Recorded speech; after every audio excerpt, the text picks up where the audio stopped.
Hey folks, didn't see you there. Today I'm going to be reviewing the book, Dear God, Will You Accompany Me? It's a book written by Erin Emory that's approximately 9 pages long. It's a book that chronicles her life, starting with her and Emily's camper and ending with a Chinese cheetah named Raku. Now, just looking at it, first impression, it looks a little flimsy, disheveled, hodgepodge. For lack of a more educated term, crappy. But don't you be deceived, this is one hell of a read. I'll just give you a quick glimpse of the first page.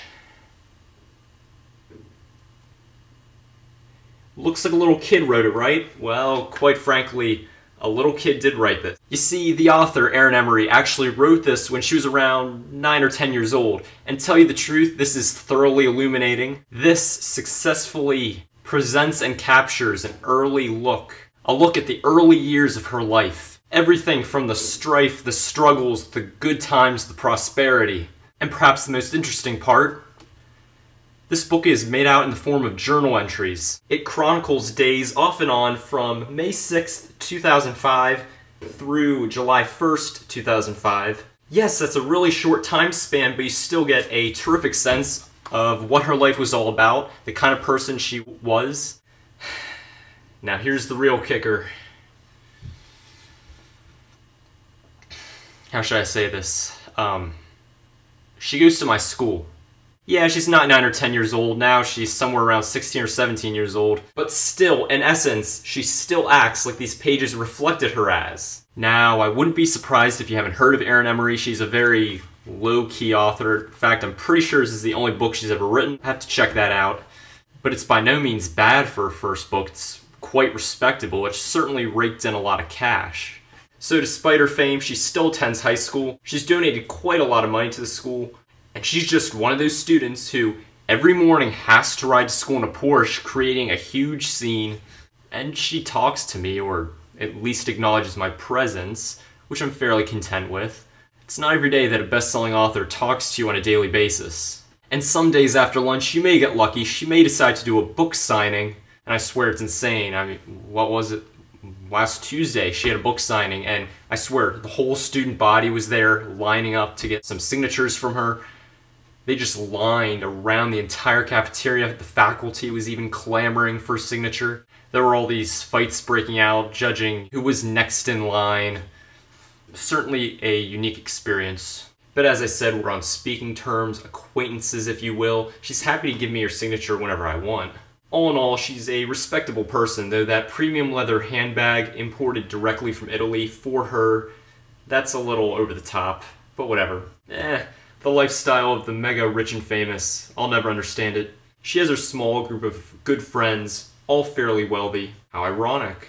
Who wouldn't have guessed that? In fact, she has her own sitting area during lunch. She ordered the school to construct sort of a raised platform in the cafeteria. It sits about 20 feet above all the students. The only way you can get up there is by spiral staircase, and that area is pretty much roped off to those Erin deems worthy. And when she's up there during lunch, there's no garbage cans, so she normally just throws her garbage down on the rest of the student body.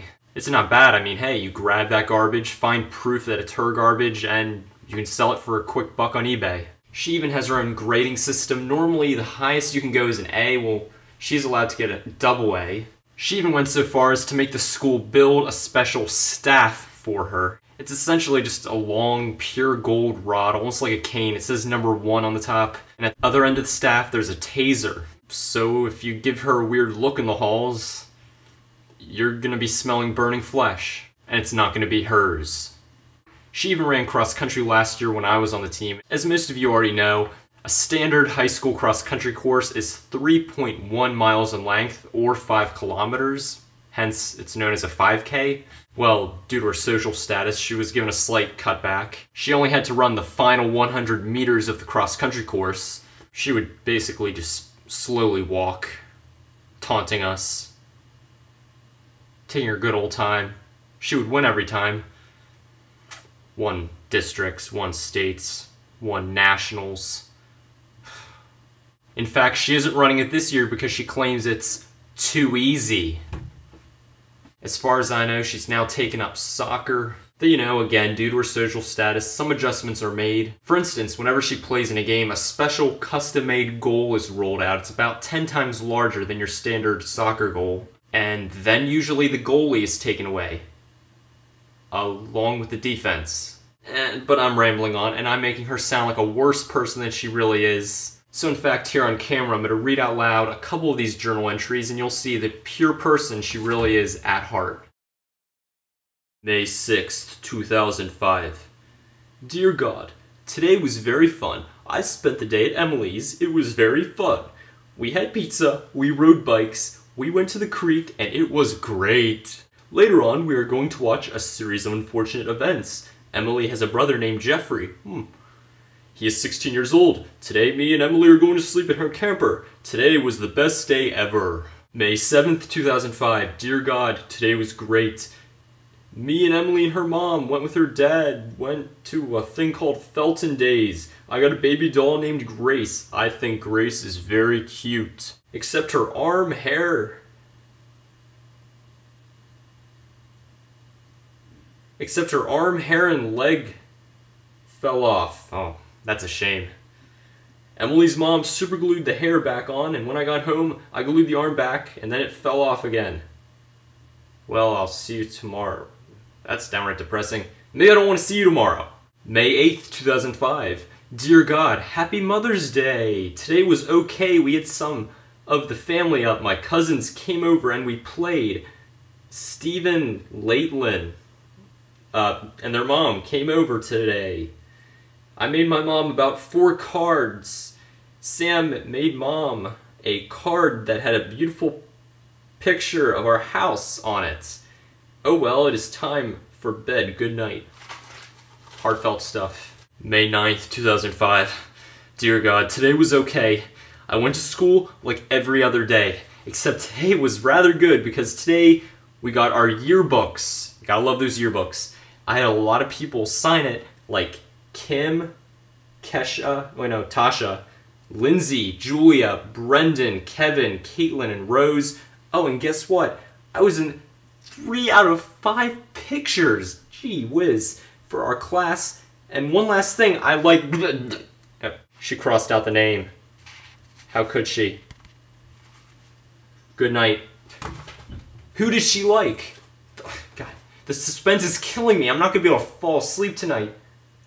God, why would you do this? And perhaps the most entertaining entry in this journal does the best job showcasing her writing talent. July 1st, 2005. Journey to another land. Hi, my name is Reku, and I'm about 2 years old. I live in eastern China. Well, I used to live in India, and you'll learn about that soon. You see, I'm a baby cheetah, and unfortunately the time of the year when I was born was hunting season. And unlucky me, I was born gray, and I betcha people would pay anything to see a gray cheetah skin hung up on their living room wall. Well, anyway, the reason we live in China now is because, well, let me just tell you the story flashback. Reku, got up. Poachers, get up, the poachers are coming. We have to go, hurry. What? I said, get up, the poachers. The poachers are coming. Oh, sorry to keep you waiting. Let's go. As me and my mom rushed through the forest, we could hear the poachers getting closer, and the closer they got, the more worried I became, because we'd almost lost them when we ran into a big problem. I looked up ahead and saw more poachers gathered around a fire at their campsite. My mom told me to hide behind a bush, so I listened to what she said. I went in and hid there. Then all of a sudden I heard something loud that made me jump. Was my mom dead? I wondered, or was she fighting the poachers? I can only imagine what kind of trouble my mom was in, so I peeked out from behind the bush. I didn't see my mom at all, and all I saw was a bunch of confused men, and then all of a sudden I saw my mom jump out of a tree onto one man. He was down, but my mom had to fight about 5 more, and it only took her about 1 minute to add that. Then me and my mom were on our way. The next morning I woke to see that my mom was gone, just hunting, I thought. So I went to find her, but when I couldn't find her I started to get worried, and then she's worried again, and then out of nowhere my mom pounced right on me.